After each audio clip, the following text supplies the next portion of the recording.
You're listening to What's Contemporary Now, a show about culture and the people, places, and things that together make it up.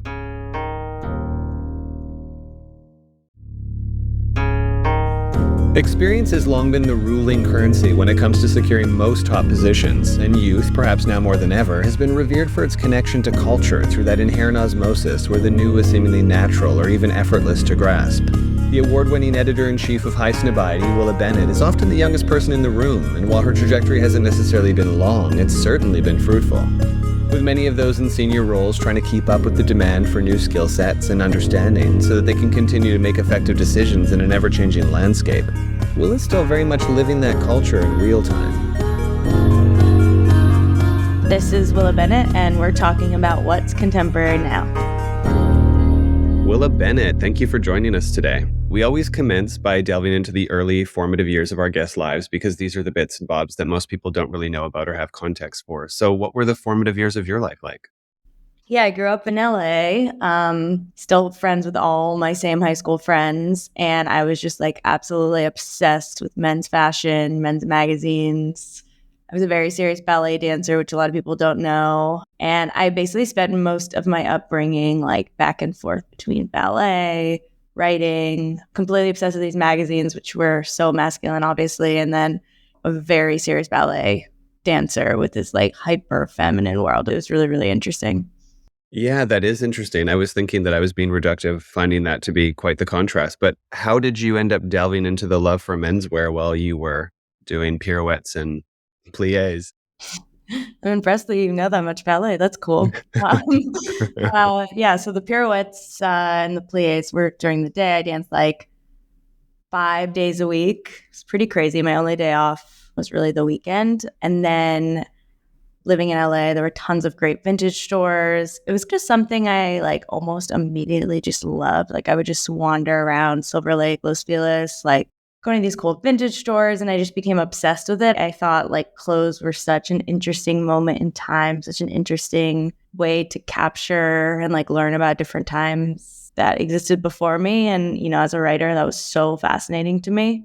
So that was like the first thing I started discovering. I still remember like buying blazers and like going home and like unraveling them and figuring out like, oh, you could take the elbow pads out, you could take the shoulder pads out. And it just became like almost another medium of writing in a lot of ways. It was really cool. I wish I could sometimes replicate that feeling of like discovering a blazer for the first time and realizing that you could deconstruct it. And I thought for a while, maybe I'd be a designer, maybe I'd actually be making products, but it was always about the storytelling for me is what I'll say. And you talk about the magazines that were big influences on you. And what was the list of magazines that you quite liked subscribing to? I mean, Teen Vogue, it was basically like my bread and butter growing up. I remember the first time I actually wrote for Teen Vogue. I remember being on the subway being like, wow, like that is my dream come true. I think youth media was really kind of the name of the game, like Nylon, The Face, Dazed, ID, and these like publications that really understood young people. Even 17 magazine, honestly, like I never really saw myself in 17, but it was like an interesting subscription that I had, even like Cosmo. Again, like all of these that felt like they weren't for me and I shouldn't be reading them, but I was always fascinated by them. And, you know, to have a tangible magazine, I still believe it's like such a product of that moment in time. And yeah, I loved them. And I've honestly kept a lot of them still to this day. You actually have an impressive trajectory when it comes to the positions you've held, obviously having spent time at Bustle Group working on marketing and audience development, going on to join GQ in the role of head of social media. But how did you ascend to this particular role as editor-in-chief at Highsnobiety at such a young age? Thank you. Honestly, like I have just always been such a fan of all these publications. I feel like when you're a fan of something, you really understand it in a new level. Like there is a sense of love that kind of gets deeper and deeper and deeper. And I think just devouring these publications when I was younger kind of gave me this intimate understanding. And also growing up with them, I think when I graduated from college, there weren't social media editors on mastheads. This was just so not a thing that existed. And I saw firsthand and I felt like, hey, I love these magazines, but they're literally not on social media where I am. How can I fix this? I don't think it was as intentional at the time, but, you know, I remember my first role at 17 being like, hey, we have Troye Sivan on the cover of 17 magazine. Like, can I post on Instagram? And they were like, whoa, what? Post that on Instagram? And again, like to you and me, it's like, yeah, obviously. But I think it was just timing. And I think for me, it's never really been about, it has to be a magazine, it has to be a product. It was more about the storytelling. I just want to tell stories where young people actually are. And, at 17, that meant Snapchat sometimes. At GQ, that mostly meant Instagram, but sometimes it meant like Reddit or Fortnite. It's all about evolving with the times. And I think what was so cool about Highsnob and what is so cool about Highsnob is we can continue to do that. If tomorrow a new platform launched, like we would be the first ones there. There's nothing holding us back. And I believe in our IP so strongly. So it's like, let's just take Highsnob where young people are. And how has some of those past publications that you mentioned being a fan of, and even the roles you played at different companies, come into play in this role as editor-in-chief, if at all? I think everything informs each other. There's not a day that goes by as editor-in-chief where I don't think of my ballet training. I think you collect these memories and you collect these experiences, and they always inform the type of artist you are. But I think at the end of the day, what's so interesting, it's like I've had these different roles, but at the end of the day, like I really am a writer. The way I see the world is just through writing. Tom actually said this on your podcast. That was really interesting, where he was like talking about how like the life of a writer is so not something that he could fall into quickly. And he actually liked collaborating with people. And I think for me, I felt similarly about editing. When I started really getting into it and growing a lot as an editor, I realized, wow, this is everything I love about writing without the actual like creative process, the like back and forth, the torture. I can help someone else be nicer to themselves about it and say what they want to say. And I think that is something that I've noticed throughout these roles. Like I just love helping other people tell stories. I love packaging stories I believe in a way where young people can actually understand them. So I think that's the through line. I think social media has been obviously like a huge theme throughout my career. I feel like that's kind of like a old school way of even putting it. Like for me, it's just like where I want to reach young people where they actually are. And you've obviously also found yourself the youngest person in the room quite often, and also the only female in the room. And that made me wonder about both sides of that kind of coin in terms of what types of opportunities or challenges may have come as a result of how young you are. I mean, look, I think in one hand, it's like a strength. Like I understand what my generation is talking about most of the time. Like I can respond pretty quickly. I'm on the platforms. I don't have to like learn anything. It's like when Be Real was blowing up, what was that, 2 summers ago? Like it was like, yeah, all my friends were on it. Like I didn't really have to like Google what is Be Real and download it. But I mean, it is not just about doing that. It is about being able to explain that to advertisers, to people who don't know what Be Real is. And that's kind of a silly example because that kind of combusted quickly. But it's about like being able to also articulate it, see the business needs. I think this role is a lot of marketing. I wish I could say that I just sat around all day and edited a magazine. That'd be awesome. But it takes so many other skills. So that's something I think about a lot. It's a strength. It's also hard sometimes. It's also, it comes up a lot. I mean, I can't tell you how many times people are like, wait, how old are you? Well, I was curious because there is definitely a great deal of value placed on the perspective of youth. It's almost like a built-in kind of focus group at all times. And on the other side of that, I would imagine people wondering whether or not you have this sort of wherewithal or historical experience that's required for a role such as that, because it's the beautiful intersection of youth and experience and where they meet that makes something quite incredible when it comes to curating content, magazines, and that type of larger perspective for a bigger audience. But it sounds like for you, it's been mostly positive. Yeah, I think it also a place like Highsnob where like we do represent youth culture to so many people, and our staff is really about honestly like pushing youth culture forward and being ahead of the curve. I think it is such an asset, and I think it's been so exciting. And even our staff meetings on Wednesday, the editorial team gets in a room and we're a super global team. So imagine all these people are logging in and we're just like saying big ideas, big ideas, big ideas. What's going on? I really love feeling close to all of them and feeling like we're really in this together and we're building this together because we don't see this elsewhere. So that's been such an asset. I came from publications where like I was the young person in the room. They'd be like, we need a young voice. Willa, what do you think? And I'd always be like, I can't speak on behalf of a whole generation. Like I always thought that was so silly. So to be here and be one of the many voices that are pushing want to push culture forward, I think is so exciting. And I just appreciate that so much about my staff here and the editorial team. Like, we all are in this together. That is something I did want to explore, which is how you effectively balance broader considerations with personal perspective. Because I was reading an interview where you had mentioned if you wouldn't wear it, you're not putting it in the magazine, which I thought was a very interesting statement to make, given that you are the editor-in-chief. So going back to what you're explaining in terms of the camaraderie and the collaboration and being a part of a larger team, how do you sort of balance that personal perspective in the way you edit with the broader consideration?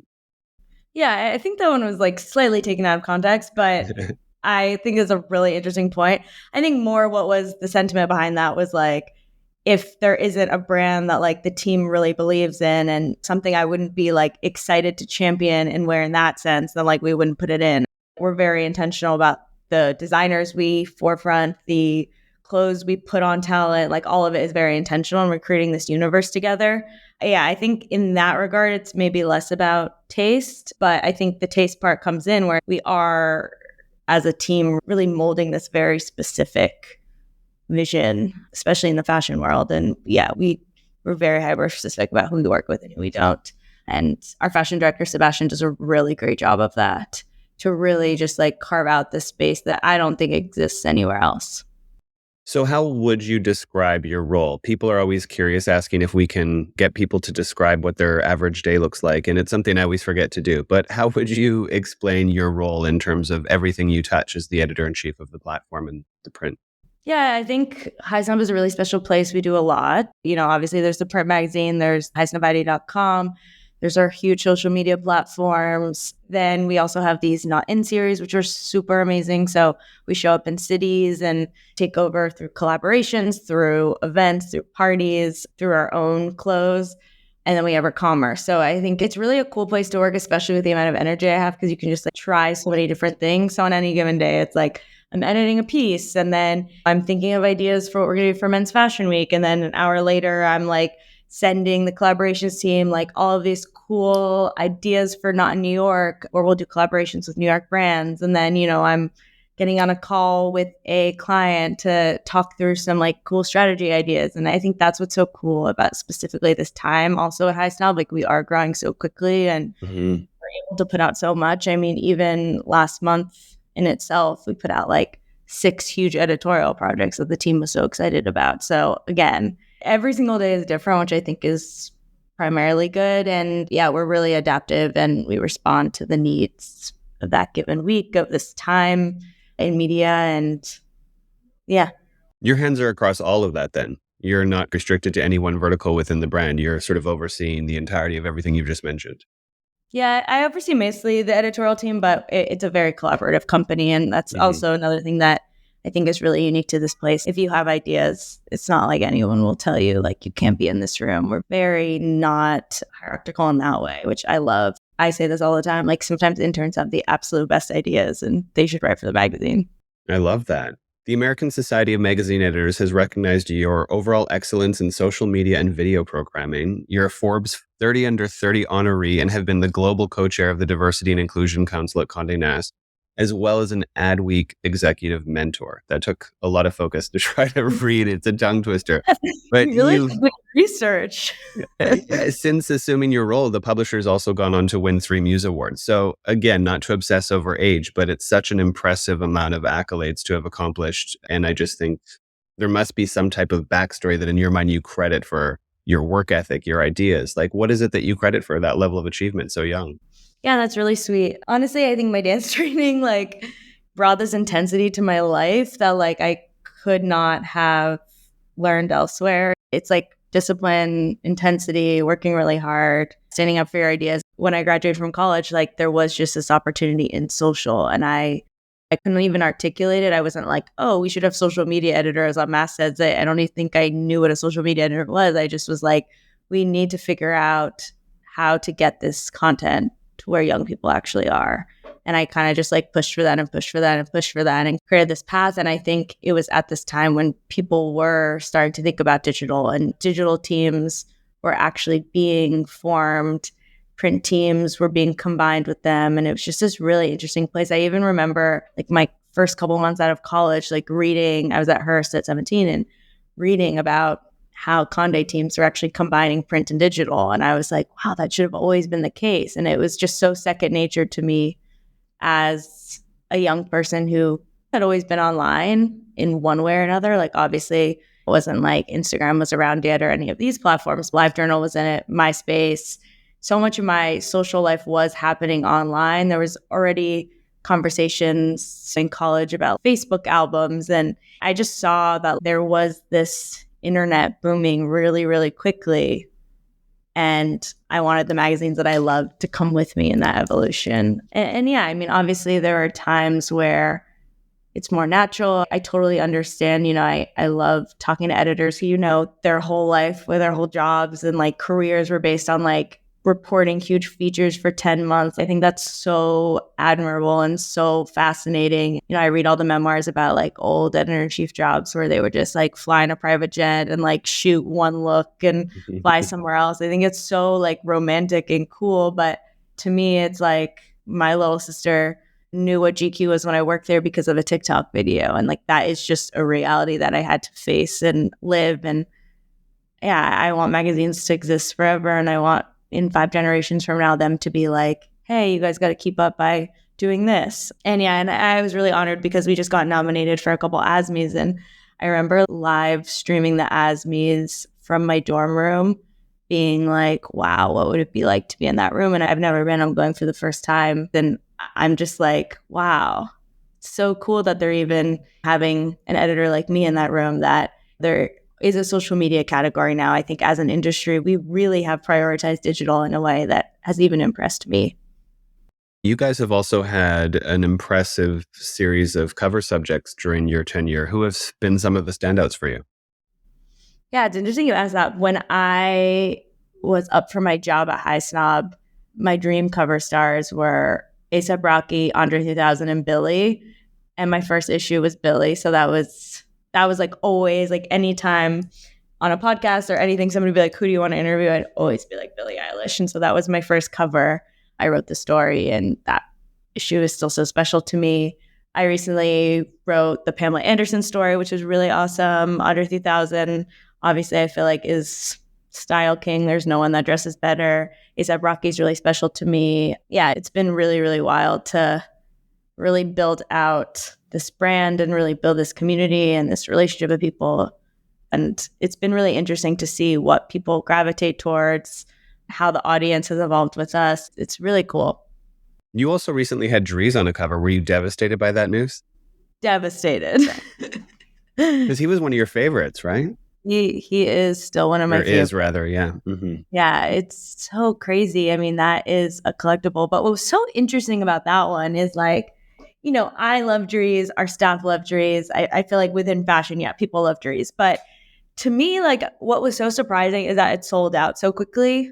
Like, I totally got it. It was a fit for the audience. I believed in it. But to buy a magazine that quickly, like, it really did outperform even Andre. And I was so shocked by that. That one even threw me for a loop. And, now it's a collectible. It's his last interview he did in this role. And it takes this whole new meaning and has a whole new life now. Yeah, that was so surprising. I again, like, you believe in a story, but you never really know how anything's going to hit. I've learned this in all my years of putting covers out on the internet. And that one really was a very special rollout. And we brought it to him at his show in Paris. And he apparently looked at it and started tearing up. And I was like, this is why we do what we do.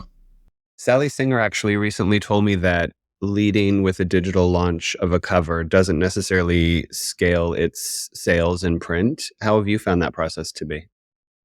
Honestly, every fandom is different. I've really, really been championing that phrase because you just never know. Like Pamela, for example, went completely viral, got like 3 billion impressions. Like it really was like on the news, crazy. But Dries Van Noten sold better. So it's like, make that make sense. Dries didn't go viral by any stretch of the imagination, but like it really found its audience. The fans that love Dries are purchasing. And these were like direct from the shop. And also, the magazine, we go live a little bit before the magazine because it's usually pre-sale. And these are just pre-sale numbers. Dries is like honestly a collectible now. And we saw this also. We did this like New Jeans they were on the cover of our magazine last year and it sold out in 2 hours. And it was like absolutely wild. Selling on eBay. Like, I really just think every fandom is different. Every fandom responds differently. They repost it differently. And it's just all part of it. And I welcome it all, honestly. It's so fascinating on a sociological level. I actually went to the Fashion Tech Forum last year and Really? yeah, I watched you speak. You were on that section titled Transcending Traditional Boundaries, Creative Directors in the Future. And going into this conversation, I obviously wanted to kind of return to that, given that it was the first time I saw you live, and find out how you, as an editor, go about transcending traditional boundaries. Is it subverting culture? Is it simply in the choices you make in terms of the stories you tell? Or how is it that you go about transcending those traditional boundaries? Job, you were there. That's so funny. That panel was really wild. It's cool to think that you responded to it. Like, it's so funny. It was like this very, very, very serious panel. And then at the end, I interviewed Kid Super, and he was like off the cuff talking about everything, walked on in the middle of me introducing him. And like, we're friends. So I was like honestly going along with it. But it was so funny because it was so not the energy necessarily of like the previous talks. And they were all so serious. And then ours was so all over the place, which I think fit your question exactly. Some things you can't manufacture, some things you just need to respond. And there's no one secret to marketing to this younger audience, which I felt like a question we were getting a lot as like these like token 2 young people who had done things differently. It was just like, be honestly yourself and be real about it. So yeah, I'm glad that stuck with you. It really did. You've also talked about forming real connections as a priority over solely professional relationships. And that's something I wanted to also expand on because I think it sounds quite idyllic, but you are also in a business, right? So how is it that you go about cultivating those genuine connections in the capacity of your current role? I think that if you connect with someone or not. I think it's totally fine to have work connections, but I think honestly, like you can just tell the people you love and trust, especially in this role, like when I was hiring and building out different roles on different teams, it really was about building a community where like we could all trust each other and we could really build this together. And, Matteo, we met at GQ and he was always that person that would totally understand my ideas and always had great taste. And we just aligned on projects. Sebastian, fashion director, he had styled a couple of my cover stories at GQ for me. I had called him the night before a big Kid Leroy piece and been like, hey, so sorry to do this, but can you get some looks for Kid Leroy in the next 24 hours? And he did it, no questions asked. And like, it looked amazing. So you just remember that stuff. And, you remember who comes in with a huge ego. You remember who like comes in and like makes it dramatic. These are just like people who like get it, nothing to prove. Like we're building this together. And I think for me, in a role like this, it really was about trust. I don't know. There's always something so transactional about this industry that's kind of inherent in some ways where it's like you do this and then I do this and then you do this. And I really do try to take the time to like get to know the person and form real relationships. I mean, yeah, there is something idyllic about it for sure. I obviously still get the DMs that are like, hey, will you do me this favor? Yeah. But I think trying to remove yourself from that and just being like, what artist do I genuinely believe in? I think is important at times. Community is also a very big part of what Highsnobiety is essentially based on, right? And that kind of begs the question, although you've touched upon it in some of the other answers, but how do you view yourselves as being set apart from other magazines in terms of retaining that relevance and engaging the audience that you have? How much of that role is also reactive? Yeah, I mean, reactive in the sense of we need to evolve with the zeitgeist and not against it. That's something we talk about all the time. But I think what sets us apart is like we aren't telling people what to do or what to wear or what to think. We're responding to why they're thinking that way and why they're wearing what they're wearing. And I think that nuance is pretty different. I don't really see a lot of people championing like this energy from the zeitgeist, this young energy, this like, I wake up in the morning and have to talk about the new Rick Owens collection or else I'll explode in the same ambitious way that we are while also championing personal style and not shoving it down your throats. I think that is something that we've really carved out. And then also, yeah, community is so important to us. I feel like my first year was spent really doubling down on events, not just getting A-listers on the cover, but really building out who this community was. Things like the People's Gallery on Instagram, inviting him to a dinner and then inviting Pierce Abernathy to a dinner, and not just having him in the space, but then also putting them in the magazine, getting a photo shoot with them, really talking to them, understanding them. And those are the people that I think also are really important for the zeitgeist and really important for young people. Events are definitely a space that I think more businesses, regardless of what type, are expanding into, just because it's an important style of engagement, taking kind of us back into the analog world. But what are your thoughts on the significance of events? I think they're really, really important to get them right. I don't think it's about celebrities coming. I don't think it's about having Billie Eilish show up to your party for 5 minutes at all. I think it's about like having that dinner party that people are going to stay till the very end and like genuinely meet people that like are going to change the way they think about the world or become a real friend. That is the secret to events. I actually get this a lot, and I think I'm really proud of how quickly we were able to offer events in a real way. I was really proud of our Levi's dinner for New York Fashion Week. It was the night before New York Fashion Week.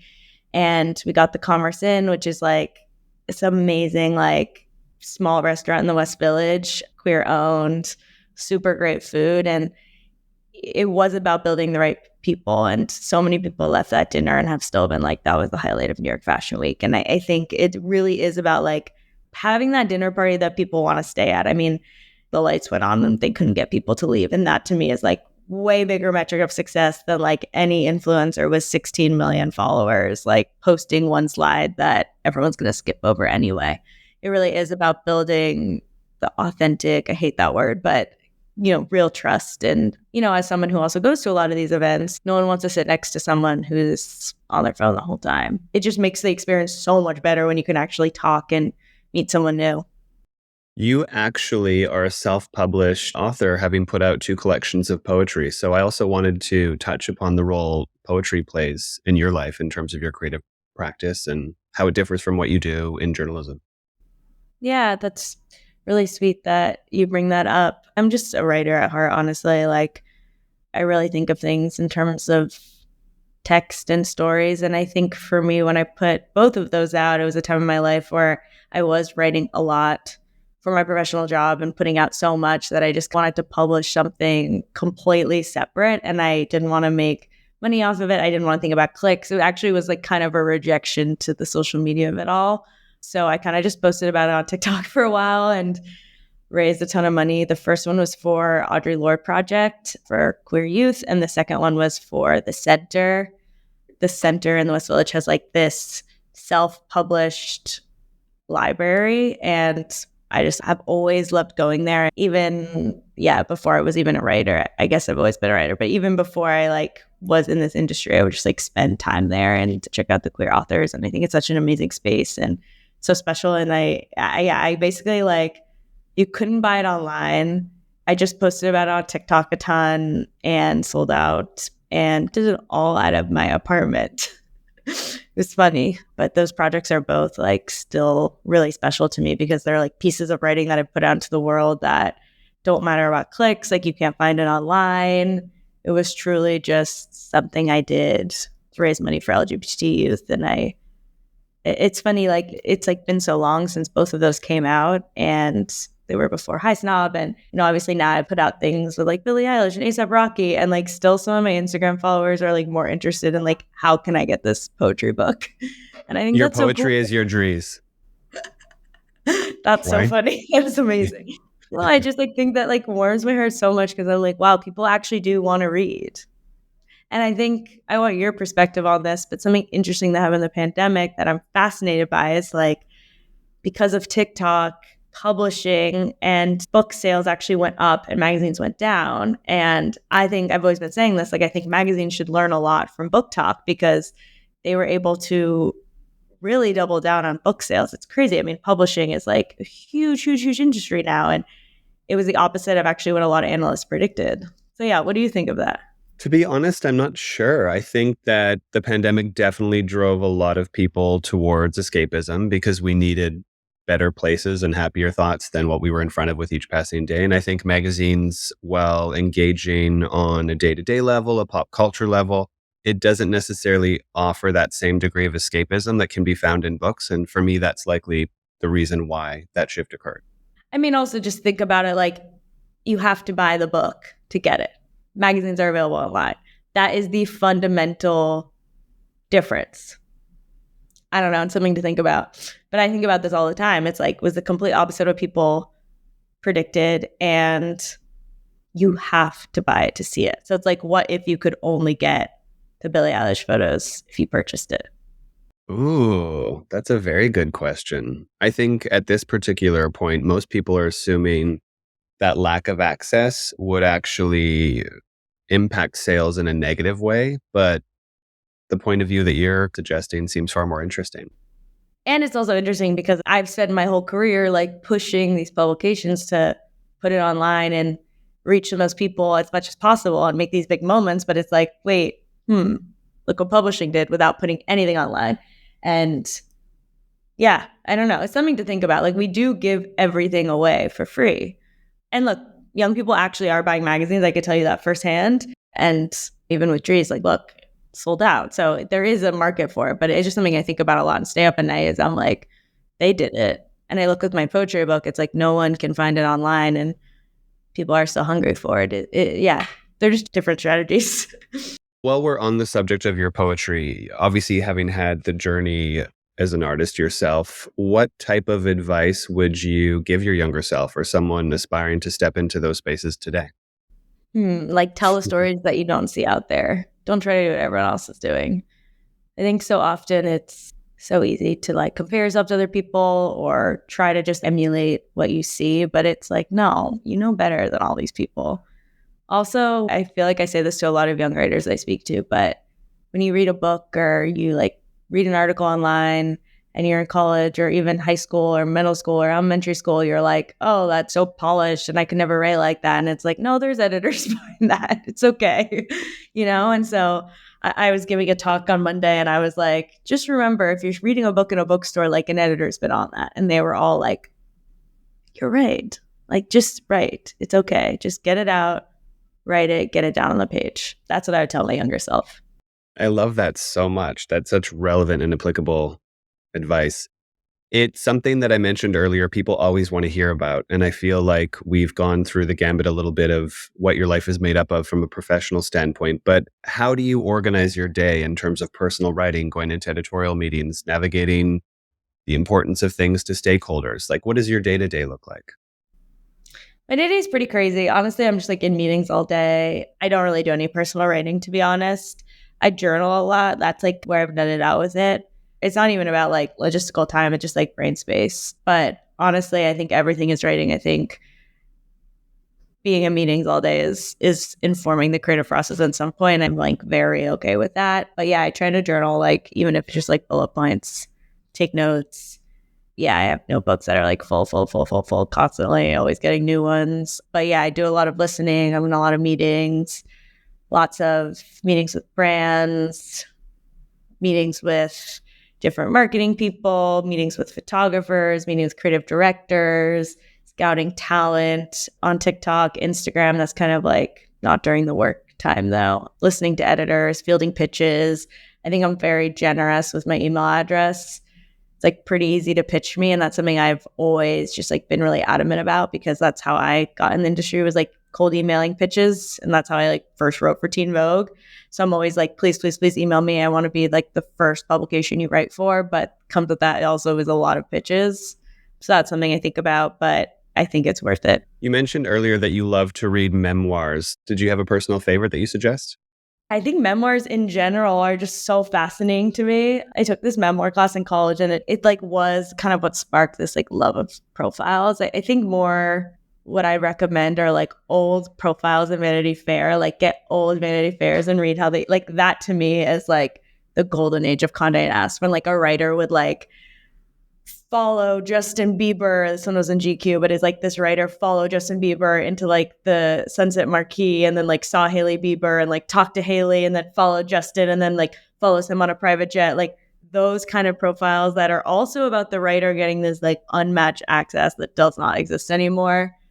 And then also the writer really like being critical of like that moment in time and that to me is like, I could read those all days. I just devour those. Really, really interesting. I feel like there aren't really profiles in that way anymore. And I think that's a lot of social media, but then that's also just the power of the celebrities now. I got really lucky with Pamela where it was just me and her, and I felt like I could be critical while also really investigating what she meant in culture in this moment where she was like rebranding herself. But I think they're pretty rare when you can have an opportunity like that. That's a perfect segue into our last and final question. So what is contemporary now? Honestly, deleting social media.